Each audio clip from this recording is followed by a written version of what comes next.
The hospital room fell silent as Olivia cradled the newborn in her arms, tears streaming down her face. Beside her stood Noah, the single father who had changed her life forever with his impossible condition.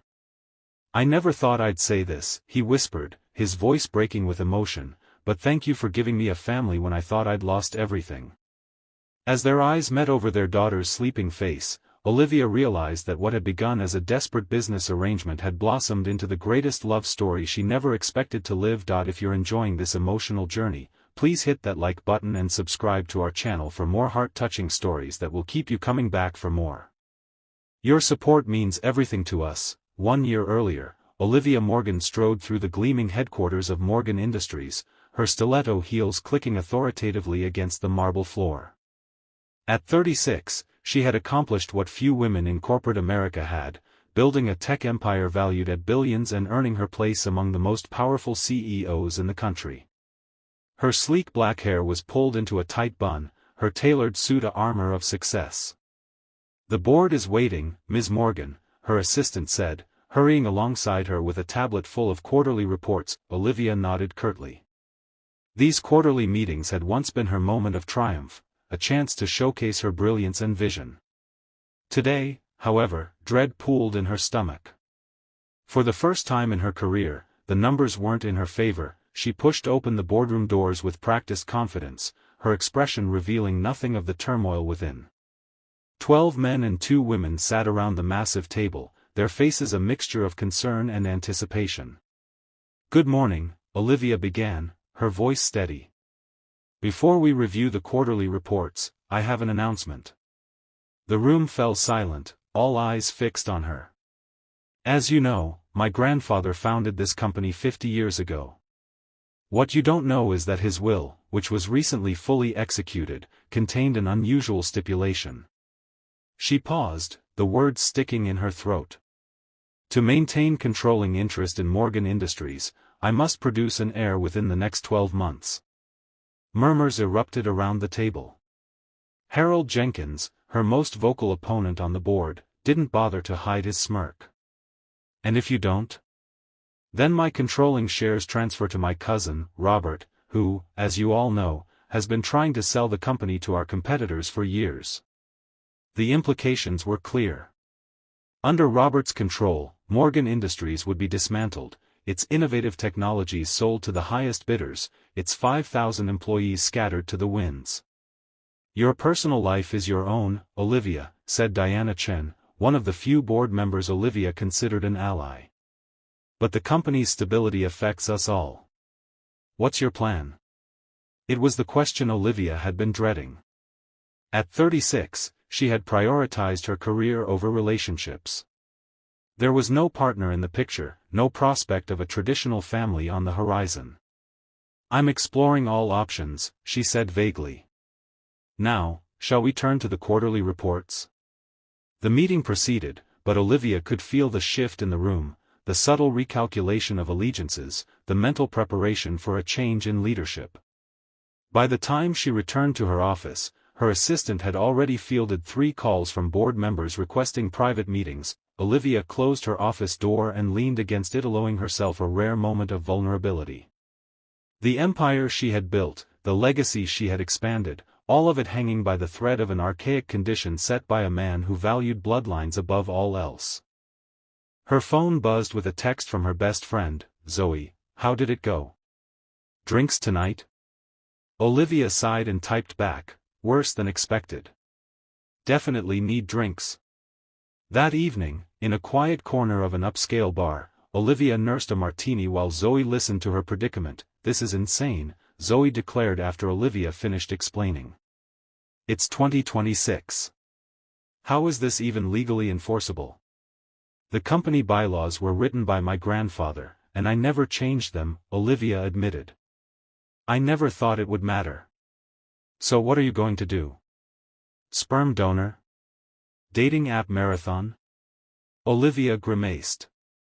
"I've been to 3 fertility specialists. The prognosis isn't good. Years of stress, irregular hours, postponing regular checkups, my chances of conceiving naturally are slim to none, and even with IVF, the odds aren't great." Zoe reached across the table to squeeze her friend's hand. What about surrogacy? That's the most viable option, but it's complicated. Finding someone I trust, the legal arrangements, the time frame. Olivia trailed off, overwhelmed by the logistics. What about adoption? The will specifically states biological heir. My grandfather was nothing if not specific. Zoe shook her head in disbelief. So you need a surrogate and a biological father, all within a year. No pressure. Exactly, Olivia said, draining her martini. Well, at least the father part should be easy enough. You're gorgeous, successful, and not looking for commitment. Plenty of men would jump at that opportunity. Olivia wasn't so sure. She needed someone reliable, someone who wouldn't try to leverage their position for financial gain or company influence. Someone who understood boundaries. As if reading her thoughts, Zoe's eyes suddenly widened. Oh. What about that single dad from the charity gala last month? The one who gave that amazing speech about his daughter's battle with leukemia? Olivia frowned, trying to recall. Morgan Industries had sponsored a fundraiser for children's cancer research, but she had been distracted, her mind on work. Tall guy, sandy hair, works as an architect or engineer or something, Zoe prompted. Noah Walker. That was his name. His daughter is in remission now, but he talked about how the medical bills nearly bankrupted him even with insurance. A vague memory surfaced, a man speaking passionately about healthcare reform, his voice breaking as he described holding his daughter through chemotherapy treatments. There had been something compelling about his rawness, so different from the polished corporate speeches she was accustomed to. I remember him, Olivia said slowly. But why would he agree to something like this? Zoe shrugged. Money? Security for his daughter? I'm not saying it's perfect, but it's a place to start. The next day, Olivia had her assistant pull the contact information for all the speakers at the charity gala. Noah Walker's file was slim. He owned a small architectural firm specializing in sustainable design, was 38 years old, and had a 7-year-old daughter named Emma. His wife had died during childbirth, leaving him to raise their daughter alone. Olivia hesitated, her finger hovering over his number. What she was considering was outrageous, approaching a virtual stranger with a proposition that sounded more like a business merger than a human relationship. But time was running out, and her options were limited. Before she could talk herself out of it, she dialed. Walker Sustainable Design, this is Noah. His voice was deeper than she remembered, with a warmth that caught her off guard. Mr. Walker, this is Olivia Morgan from Morgan Industries. We met at the Children's Cancer Research Gala last month. There was a pause. Ms. Morgan, of course. Your company's donation helped fund the new pediatric wing where my daughter received treatment. How can I help you? Olivia took a deep breath. I was wondering if you might be available for lunch tomorrow. There's a matter I'd like to discuss with you. Another pause, longer this time. Is this about a design project? No, it's more personal in nature. I see. His tone was cautious now. May I ask what this is regarding? Olivia gripped the phone tighter. It's somewhat complicated to explain over the phone. I assure you, it's nothing inappropriate, but it is a sensitive matter. After what felt like an eternity, Noah replied, I have a client meeting until 1:30 tomorrow. I could meet you at 2 o'clock. Perfect. There's a cafe called Bluebird on 7th Street. Private booths, excellent food. I know it, Noah said. I'll see you then, Ms. Morgan. Olivia spent the rest of the day and most of the night rehearsing her proposal, trying to frame it in terms that wouldn't sound offensive or exploitative. By the time she arrived at the cafe the next day, she had settled on a direct approach, lay out the situation, offer generous compensation, and emphasize the boundaries. Noah Walker was already seated when she arrived, his tall frame looking somewhat out of place in the dainty cafe chair. He stood as she approached, and Olivia was struck again by his presence. In jeans and a simple button-down shirt, he looked nothing like the corporate men she usually dealt with, yet he carried himself with quiet confidence. "Ms. Morgan," he greeted her, extending his hand. "Please, call me Olivia," she said, shaking his hand firmly. They ordered coffee, and Olivia waited until the server had left before speaking. "Thank you for meeting me, Mr. Walk." "Noah," he corrected with a small smile. "Noah," she acknowledged. "I'll get straight to the point. I find myself in an unusual situation, and I believe you might be in a position to help me." She explained her grandfather's stipulation, the threat to her company, and her medical challenges, keeping her tone businesslike despite the personal nature of the discussion. Noah listened without interruption, his expression unreadable. When she finished, he sat back in his chair, studying her face. "Let me make sure I understand," he said finally. "You need a biological child within a year to keep control of your company. You're asking me to be the biological father, and you'll use a surrogate to carry the child. In return, you're offering financial compensation." Olivia nodded. "Yes. The compensation would be substantial, enough to secure your daughter's future education and any medical needs she might have. I would also cover all expenses related to the surrogacy process." "And what would my role be after the child is born?" The question caught Olivia off guard. She had assumed he would want minimal involvement. "That would be up to you. Legally, you would relinquish parental rights, but I wouldn't object to you having a relationship with the child if that's what you wanted." Noah's expression hardened slightly. "So you're essentially asking me to sell my DNA and walk away?" Put that way, it sounded cold, even to Olivia's ears. "I'm asking for your help in a difficult situation. The arrangement would benefit us both." "Would it?" Noah challenged. "You get what you need, an heir to secure your empire. What does the child get? A mother too busy running a corporation to be present? A life measured in stock values and quarterly reports?" Olivia felt a flash of anger. "You know nothing about what kind of mother I would be." "You're right," Noah conceded. "I don't. Just as you know nothing about what kind of father I am, beyond a speech I gave at a charity event." The tension between them was palpable. Olivia had not expected this level of resistance. Most men she dealt with in business were motivated by financial gain or professional advancement. Noah Walker seemed to operate on a different value system entirely. "Perhaps this was a mistake," she said stiffly, reaching for her purse. "Wait," Noah said, his voice softer. "I'm not saying no. I'm saying your proposal needs work. You're approaching this like a business transaction, but we're talking about creating a human life." Olivia hesitated. "What would you suggest?" "Get to know me first. Meet my daughter. Let me see who you are beyond the CEO persona. Then we can discuss whether this makes sense for everyone involved."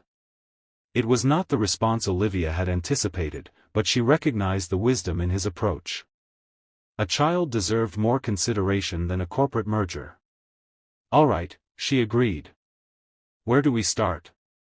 The answer came the following Saturday, when Olivia found herself in a small park, watching Noah push his daughter on a swing.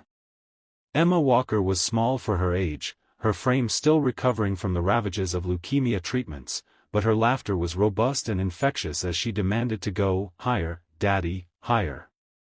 Olivia sat on a nearby bench, feeling oddly out of place in her casual clothes, designer jeans and a simple blouse that had cost more than most people's entire wardrobes but still represented her version of dressing down. After a while, Noah and Emma joined her, the little girl regarding Olivia with curious eyes. "Are you Daddy's girlfriend?" Emma asked bluntly. Olivia nearly choked on her water. "No, sweetheart. Your dad and I are friends." "Daddy doesn't have many friends," Emma informed her matter-of-factly. "He says he doesn't have time." Noah's cheeks reddened slightly. "Emma, remember what we discussed about private conversations?" Emma nodded solemnly. Sorry, Daddy. Then, to Olivia, do you like ice cream? There's a truck that comes here on Saturdays with the best chocolate swirl. And just like that, Olivia found herself buying ice cream cones for a precocious 7-year-old who proceeded to ask her questions about everything from her favorite color to whether she believed aliens existed. By the end of the afternoon, Olivia's designer jeans had grass stains from an impromptu game of tag, and she had learned more about dinosaurs than she had ever thought possible, courtesy of Emma's encyclopedic knowledge of the subject.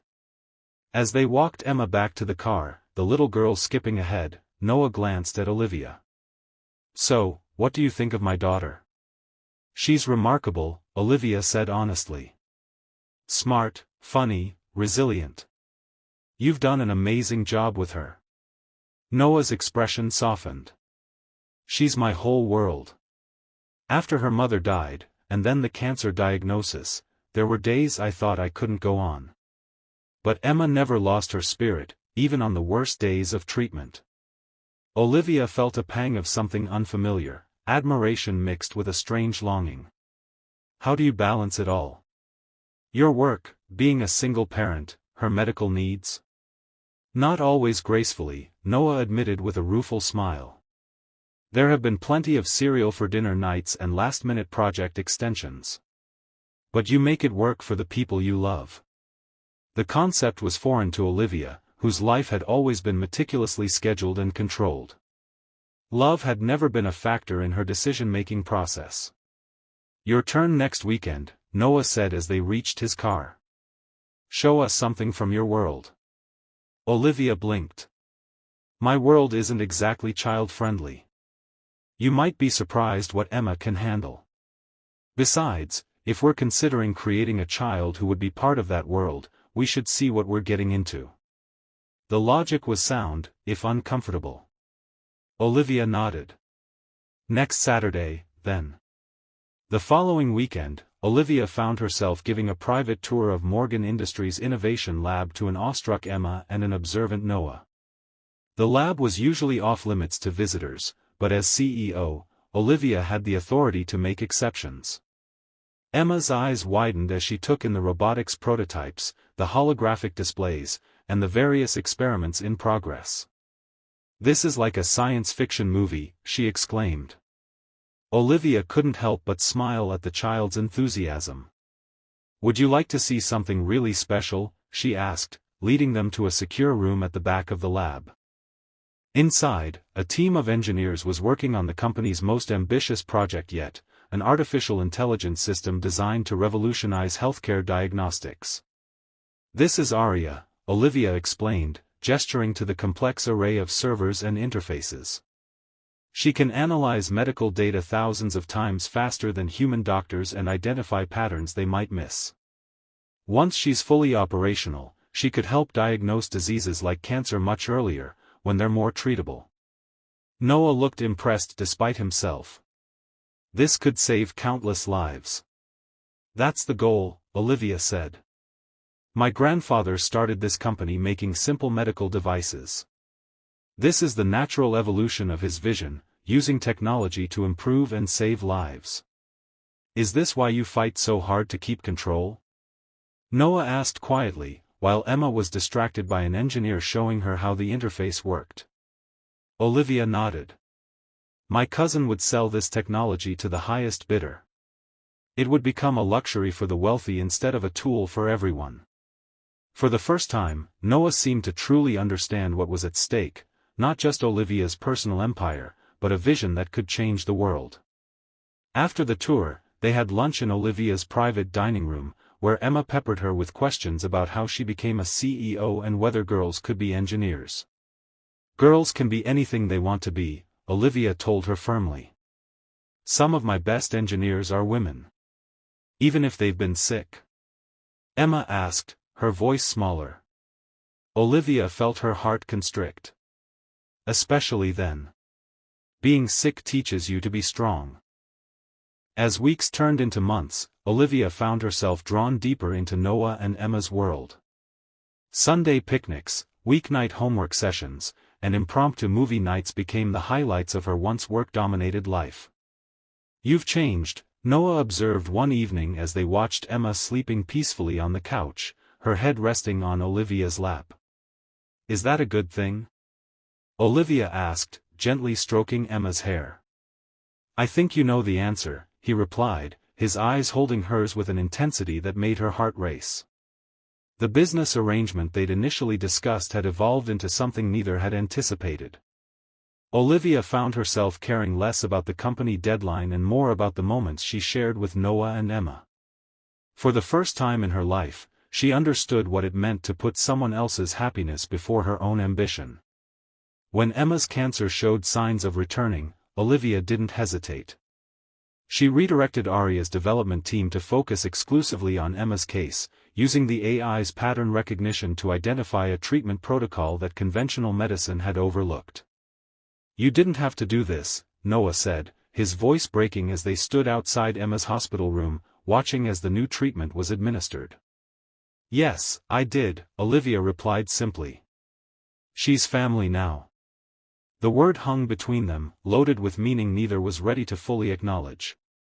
2 months before her grandfather's deadline, Olivia faced the board again. This time, however, she wasn't alone.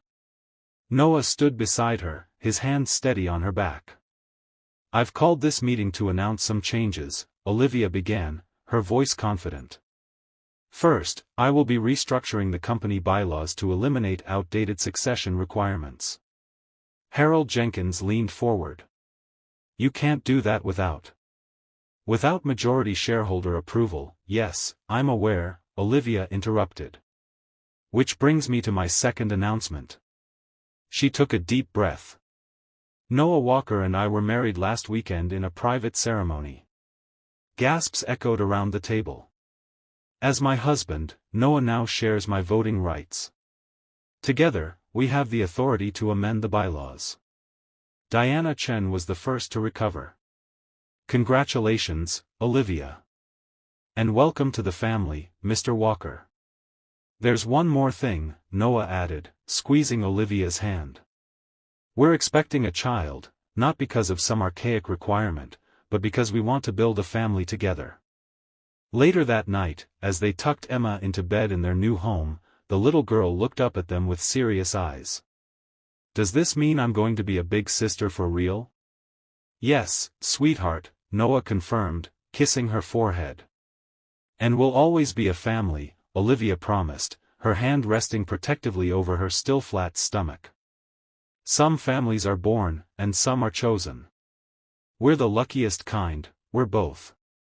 As Noah pulled her close in the hallway outside Emma's room, Olivia marveled at how her life had transformed. What had begun as a desperate business proposition had blossomed into the kind of love she'd never believed existed outside of fairy tales. "No regrets?"